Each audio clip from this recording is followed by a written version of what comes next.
I love history, and my family's been very involved in it. We are trench warriors. We are not the president, the governor, the anything else, but we are trench warriors.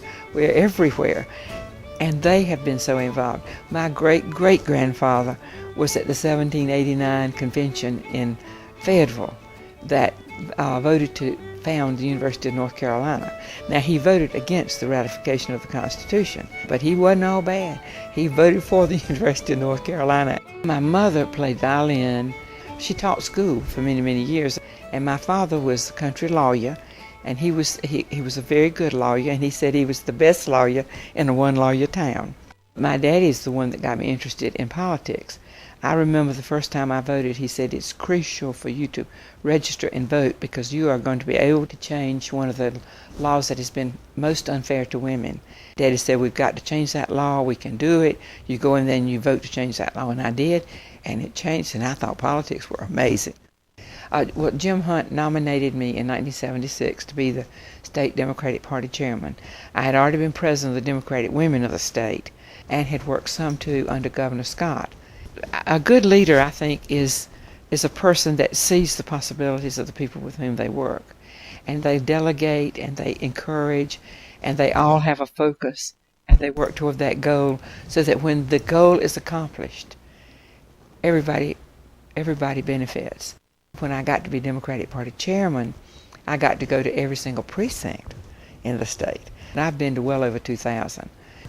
That gives you a picture of what North Carolina needs. And that's why it was so much fun to be able to work at Cultural Resources, where we have all these historic sites. I had already been to these places. I knew what was needed, and then working with the legislature to try to find the money to do what was needed. And I'm very grateful to the legislature. I said, you're our bankers, you make the laws, and we'll carry them out. You give us the money, we'll make sure it's well spent. That is a tremendous amount of the economy in the state is the people who work in the arts of any kind. It can be the writers, it can be the artists, it can be the painters, it can be anything. But it's a huge chunk. I have been particularly interested in the preservation because that's the ultimate recycling.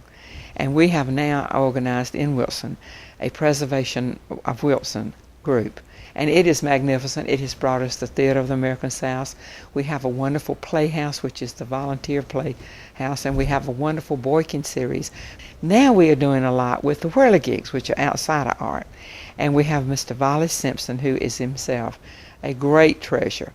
One of the things we're trying to do is to be sure that the children of North Carolina have an arts experience in high school.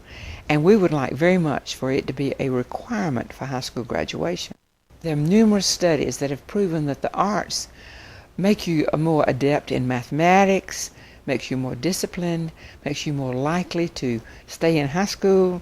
I think it will make a lot of difference in not only the quality of life of the students, but more opportunities for employment when they get out of school, and I'm seriously believing it will help the dropout rate. I'm now the chairman of the Board of Trustees of UNC-TV.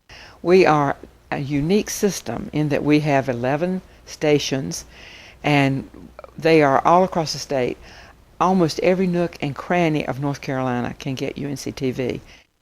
I am now the chairman of the Lineberger Comprehensive Cancer Center's Board of Visitors. And the legislators have in their great generosity and with profound thanks from all of us, put a large amount of money in recurring research money. I lost my mother to cancer and my husband to cancer.